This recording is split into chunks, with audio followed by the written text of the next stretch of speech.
สีของไวน์ดูยังไงบอกอะไรกับเราได้บ้างมาร่วมพิชิตเกม Guess the Wine Challenge ไปด้วยกันในคลิปนี้ครับ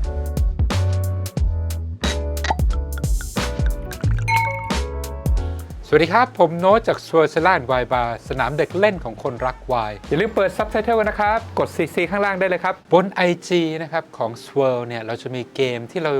เรียกว่าจัดกันเป็นประจำนะครับชื่อว่า Guess the Wine Challenge นะครับ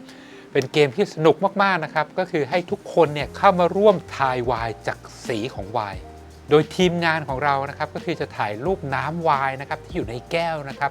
โดยใช้แบบเขาเรียกว่าความละเอียดขั้นสูงสุดนะครับเพื่อให้สีออกมาเป็นจริงมากที่สุดนะครับแล้วก็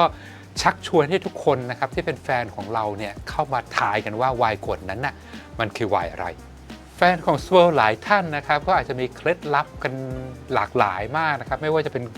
การจุดธูปบ้างนะครับหรือไปขูดต้นไม้บ้างหรือว่า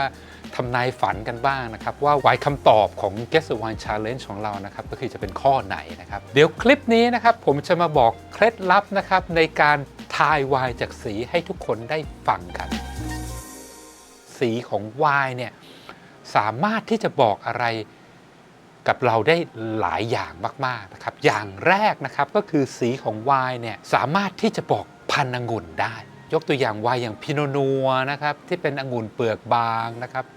ก็คือเวลาทำออกมาเป็นไวน์เนี่ยมันจะเป็นไวน์ที่ออกมาใสๆนะครับและสีก็คือจะออกไปทางรูบี้ไปทางกาเน็ตนะครับไม่ได้แบบเข้มไม่ได้ม่วงนะครับในขณะที่กลับกันนะครับไวน์ที่มีเปลือกหนาอย่างองุ่นคาร์บเน่ซาวิยองนะครับหรือว่าชีราสเนี่ยเวลาทำไวน์ออกมานะครับไวน์ก็จะมีสีค่อนข้างเข้มค่อนข้างทึบและโทนก็จะออกไปทางม่วงแล้วก็สีแดงเข้มจัดๆเลยนะครับซึ่งตรงนี้ก็คือถ้าเราดูในเกมดูในโพสต์ของเรานะครับก็คือเราก็สามารถที่จะดูได้ว่าเอ๊ะสีของไวน์นะครับที่ทีมงานถ่ายมาเนี่ยเอ๊ะโทนสีเนี่ยมันออกไปทางไหนนะครับตรงนี้เราก็ต้องเรียนรู้ด้วยว่าองุ่นแต่ละพันนะครับก็คือมันจะทำไวน์ออกมาแล้วมันจะเป็นสีประมาณไหนเป็นต้นว่าอย่างบาโรโรนะครับซึ่งจะเป็นไวน์ที่ถึงแม้ว่าแทนนินจะหนามากนะครับแต่ว่าน้ำไวน์เนี่ยสีมันออกใสแล้วมันออกแดงไม่มีโทนม่วงเลยจะอย่างเมาเบกเนี้ยคือถ้าศึกษากันจริงๆก็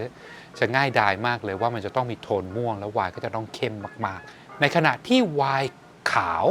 ถ้าเป็นยกตัวอย่างก็คือถ้าเป็นองุ่นพันธุ์อย่าง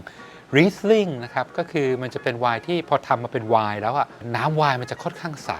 นะครับออกไปทางสีเหลืองทองจางๆใช่ไหมครับในขณะที่ถ้าเป็นไวน์อย่างชาโดเน่นะครับเขาเรียกว่าสีของน้ำไวน์นะครับก็คือจะเข้มกว่าจะออกเหลืองกว่าเป็นต้นนะครับซึ่งตรงนี้เนี่ยก็ขอแนะนำว่าให้ไปศึกษาเพิ่มเติมกันได้นะครับง่ายๆก็คือเข้าไปใน Google แล้วก็ไปเสิร์ชได้เลยว่าโทนสีของไวน์นะครับไม่ว่าจะเป็นไวน์แดงหรือไวน์ขาวเนี่ยมันมีแบ่งได้เป็นแบบไหนบ้างแล้วก็โทนสีแบบไหนเนี่ยก็คือมันจะเป็นพันธุ์องุ่นอะไรได้บ้างนะครับอันนี้ก็คือเป็นอย่างแรกที่เราสามารถเรียนรู้ได้จากสีของไวน์ข้อมูลอย่างที่2นะครับที่เราสามารถแกะออกมาจากสีของไวน์ได้นะครับก็คืออายุของไวน์นะครับซึ่งตรงนี้สังเกตว่าทีมงานของเรานะครับเวลาเราถ่ายรูปพี่ได้ทำโพสต์ Guess the Wine Challenge เนี่ยเราจะมีถ่ายออกมาหลายมุมมากแล้วก็จะมีมุมหนึ่งนะครับที่เราจะเอียงแก้วนิดนึงแล้วก็ถ่ายกับฉากหลังที่เป็นฉากหลังสีขาวคือเราสามารถที่จะดูสีแล้วก็ขอบของไวน์ได้สีของไวน์เนี่ยพอเราเอียงแก้วมันจะชัดขึ้นผมอธิบายอย่างนี้ถ้าเป็นไวน์แดงตอนที่ไวน์อายุยังน้อยนะครับสีไวน์จะค่อนข้างทึบค่อนข้างเข้มนะครับก็คือถ้าเป็นสีแดงนะครับก็คือจะเป็นแดงเข้มแล้วก็สีสันออกมาสดใสแดงสดๆหน่อยนะครับถ้ามีออกโทนม่วงก็คือจะเป็นม่วงที่แบบค่อนข้างสดใสเลยนะครับทีนี้พอไวน์แดงเนี่ยมันเริ่มมีอายุมากขึ้นเรื่อยๆนะครับสีของไวน์เนี่ยก็คือจะจางลงนะครับด้วยความที่เม็ดสีมันเริ่มจับกันเป็นโมเลกุลใหญ่ขึ้นแล้วก็เริ่มจะตกตะกอนลงมานะครับก็คือสีจะจางลงอย่างแรกนะครับและอย่างที่2ก็คือ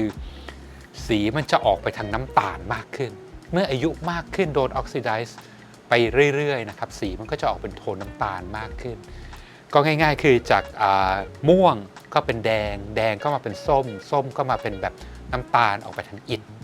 ก็คือถ้าโทนสีนะครับเอาไปทำน้ำตาลแล้วเราก็จะเดาได้ว่าไวน์เนี่ยมันน่าจะมีอายุค่อนข้างมากในทางกลับกันนะครับไวน์ขาวตอนที่ไวน์ขาวมันยังเด็กๆอยู่นะครับสีมันจะจางนะครับแล้วก็สีมันจะเรียกว่าสว่างสดใสอยู่ไม่เข้มมากเท่าไหร่แต่ว่าเมื่อไวน์ขาวมีอายุมากขึ้นนะครับตรงนี้ก็คือจะคล้ายๆกับไวน์แดงนะครับไวน์ขาวก็จะโดนออกซิไดซ์โดนออกซิเจนเข้าไปออกซิไดซ์มากขึ้นนะครับสีมันก็จะออกไปทางน้ำตาลมากขึ้นเรื่อยๆก็เรียกง่ายๆคือถ้าเป็นไวน์เด็กๆนะครับถ้าเป็นไวน์ขาวคือสีจะออกเหลืองทองใช่ไหมติดเขียวบ้างเล็กน้อยนะครับพอเริ่มแก่มากขึ้นสีไวน์ก็จะเข้มมากขึ้นแล้วก็จะออกไปทางโทนน้ำตาลมากขึ้นนะครับเพิ่มเติมจากสีนะครับคือเราสามารถดูขอบไวน์ได้ขอบไวน์เนี่ยคือถ้าเราเอียงแก้วนะครับแล้วเราสังเกตตรงขอบของน้ำนะครับถ้าเป็นไวน์ที่มีอายุมากหน่อยเนี่ยมันจะมีขอบที่เป็นสีขาวอยู่เยอะสีขาวก็คือสีที่ค่อนข้างใสนะครับแล้วตรงกลางของไวน์เนี่ยมันจะเป็นโทนที่มันมีสีแดงสีเหลืองสีอะไรก็ตามอยู่นะครับไวน์นะครับถ้าขอบกว้างและเห็นชัดเจนหมายถึงว่าโซนที่เป็นสีแบบไม่มีสีกับโซนที่เป็นสีเนี่ยมันห่างกันเยอะแล้วเห็นกันชัดเจนมากอันเนี้ยเป็นคำบอกใบ้อีกอย่างหนึ่งเหมือนกันว่าไวน์ตัวนั้นน่าจะเป็นไวน์ที่มีอายุค่อนข้างมากแล้วเหมือนกันตรงนี้คือสามารถดูได้ทั้งไวน์แดงแล้วก็ไวน์ขาวเลยทีเดียว2 อย่างนี้นะครับก็คืออย่างแรกก็คือเรื่องพันธุ์องุ่นนะครับและอย่างที่2ก็เรื่องอายุของไวน์นะครับเพราะฉะนั้นเวลานะครับเราเข้าไปเล่นเกม Guess the Wine Challenge เนี่ยวิธีที่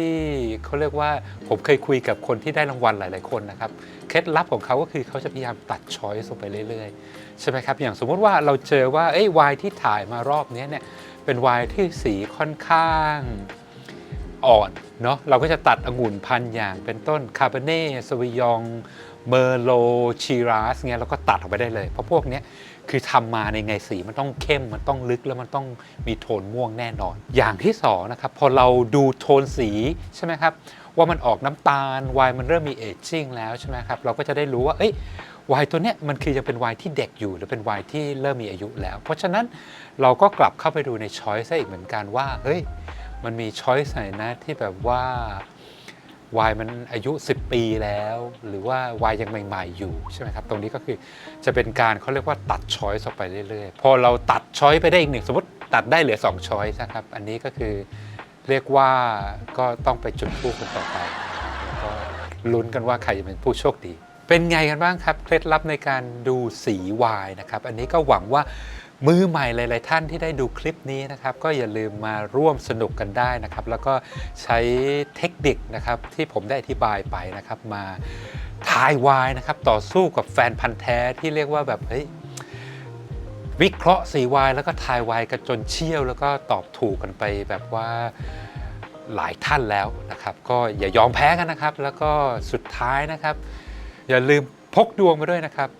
เพราะว่าถึงแม้คุณจะทายถูกก็ใช่ว่าคุณจะได้รางวัลของเราไปแล้วพบกันคลิปหน้าครับสวัสดีครับ